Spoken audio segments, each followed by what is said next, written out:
তো এখন বাজে রাত 12টা 10, 12টা 10 না 20। তো যেখানে নিউ দিল্লির মতো জায়গায় রাত 9টার সময় পুরো নিশুতি অন্ধকার হয়ে যায়, সেখানে আমার শহর কোন্নগরে রাত 12টা 10 বাজে এখনো ফাংশন চলছে এবং রাস্তাঘাট পুরো আলোকিত এখন। আর আলোকিত তো থাকবেই, মানুষজনও আছে পুরো ভালোভাবে। আর সেখানে নিউ দিল্লির মতো জায়গায় গিয়ে দেখলাম 9টার সময় কয়েকটা জায়গা, সব জায়গা নয়, পুরো একদম ইস্কনের সাইডটা বা লোটাস মন্দিরের সাইডে পুরো অন্ধকার হয়ে গেছিল।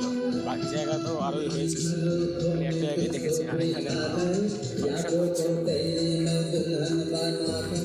रखूंगा मैं दिल के पास।